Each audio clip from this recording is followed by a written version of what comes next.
Hey guys, Dan here with New England RV Adventures. You saw that we got a new truck.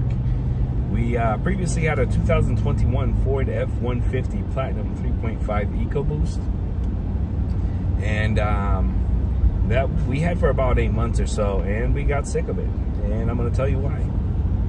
So after about less than a year of ownership and about 20,000 miles, we've got sick of the 10-speed transmission and the bugs with the radio. The 10-speed transmission was clunky, you know, and it started shuddering and started vibrating when you're on the highway. So you got a $70,000 truck that's, you know, driving down the highway. That's exactly how I felt when you're doing 65 miles an hour. So what I did was I used to shift it down to 7th gear to stop it going from 8th, 9th, and 10th, because that's where the shuddering was most prevalent. And then what happened was we sent it to the dealer a couple of times, and they said, oh no, there's no shudder, the truck shifts fine, everything is fine. And then we realized that, you know, what's going to happen is we're going to run out of warranty, and we're going to be sitting here probably replacing a transmission, torque converter, valve body, whatever it is that we got to do, and we didn't want to do that. So that was one of the issues with it, was the shudder. And then the other thing that started happening was the 1, 2, and 3, it would skip a shift from 1st gear to 3rd gear. And at first it was fine, and once in a while there was like a hiccup there. But as time went on, mind you, the truck only had 47,000 miles. As time went on, the shifts became more clunky, and it would bang into gear, and sometimes it would like fall flat on its face for a second and then bang into gear. So we saw that as being an issue.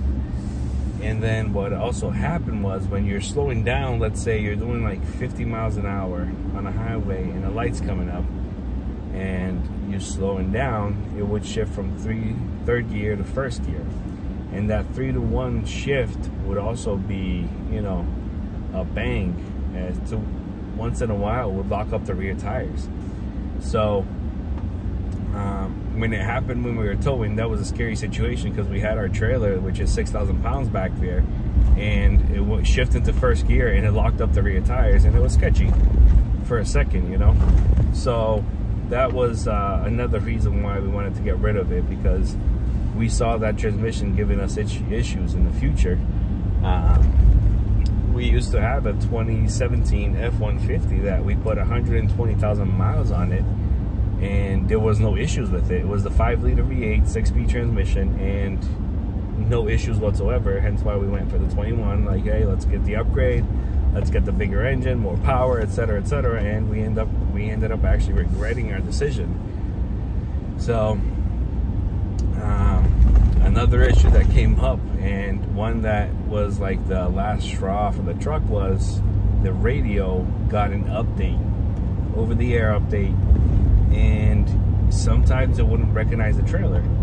So one day, pulling out of the storage unit, we pulled out of the storage unit, I came up to a set of lights right down the street from the storage unit and realized, hey, my trailer's pushing me, where are the brakes? I looked at the radio, and the radio was frozen, and I had no trailer brakes. So, you know, I reset the radio. You press the power button and the fast forward button, hold it down, reset the radio, chose my trailer again, put the trailer on, etc., etc., and then we got brakes again. That happened probably twice, and then it stopped happening for a little while. Or, you know, it was just recognizing the trailer the whole time. The last trip we just did, I was coming back home, and there was an RV in front of us. It was Memorial Weekend, and there was an RV in front of us, a Class C, that there was a chair strapped to a cargo carrier on the back, and the chair flew off. So when the chair flew off, I saw the cars up ahead just slam on their brakes and, you know, swerve around the chair. I, at the time, couldn't see the chair because there was cars in front of me. And when I realized there was a chair in the middle of the road, I pressed the brakes and swerved, and lo and behold, there was no trailer brakes. I reached down for the trailer brake controller and did it myself, but the radio was frozen again, and I had no trailer brakes, and the truck had no idea the trailer was connected to the trailer. So I was like, you know what, like, we gotta figure something out. And then I started quickly looking at, like, you know, upgrading the truck, because like the truck market the way it is, you're gonna get a heck of a lot more money now than you are in the future for your truck. So I was like, you know, let me look up what CarMax is paying for my truck. They offered like $48,800 for the truck. So I was like, you know, let's look for a new truck. So I started looking for a new truck, and quickly realized that while I was getting good money for my truck, I also had to buy a truck that was up there in price. So we ended up looking around. We looked at Ford's F250s, but at the end of the day, I didn't want to go back to the 10-speed. And then we looked at a little bit older 6.2s, which has the 6-speed transmission. And we looked at a couple of them, and ended up being that, you know, if I'm going to get into a 6.2 F250 XLT with cloth seats, not a whole lot of options, it was going to be like $52,000 to $53,000. With like 30,000 miles, and I was like, you know, that's a lot of miles, a lot of money for an older truck. Looked at Chevys and was not a fan of the 6.6 with the 6-speed. That felt gutless compared to what we had before. It was gutless even compared to the 5.0. So imagine that with 6,000 pounds behind it. I just wasn't a fan of. The interior was also outdated, because what was in our budget was also older trucks. So we ended up looking outside of that, and we had a 2021 Nissan Titan, the 1500 version of it, for a rental while my truck was in the shop. And while the truck was in the shop, we had the Titan for about 8 weeks, so 2 months.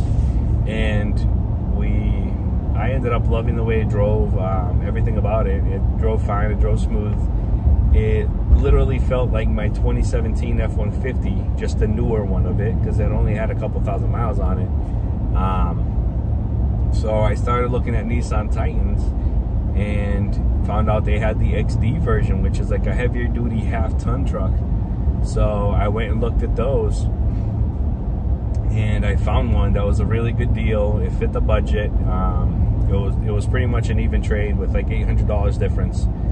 So we test drove the Titan XD with the 5.6 and fell in love with it. You know, it felt kind of like our 2017 F-150, except the newer version of it, and it was a simpler truck. The 17, while being a platinum, did have more features than the Titan did, than this Titan does. But the only features are like the 360 camera, the moonroof, which we really didn't use much at all, other than going through car washes with the kid. In the massage seats, which the passenger side was already not working anymore, so we were fine dealing without a massage seat. So this truck right here is a 2022 Nissan Titan XD Pro 4X. So this one, it's got the 5.6, it's got 400 horsepower, and it's got 413 pound-feet of torque and a 9-speed transmission, and essentially a 410 rear end. I think it's 4.09. And so far we've been loving it. We have 1,000 miles on it, and you know, we'll make a video giving you guys an update over this truck right here. But I just wanted to share with you guys what we got and why we got rid of our 2021 F-150 Platinum 3.5 EcoBoost with the 10-speed, and why we chose a Nissan. So thanks for checking us out, guys. Give us a like and a subscribe. Thanks so much.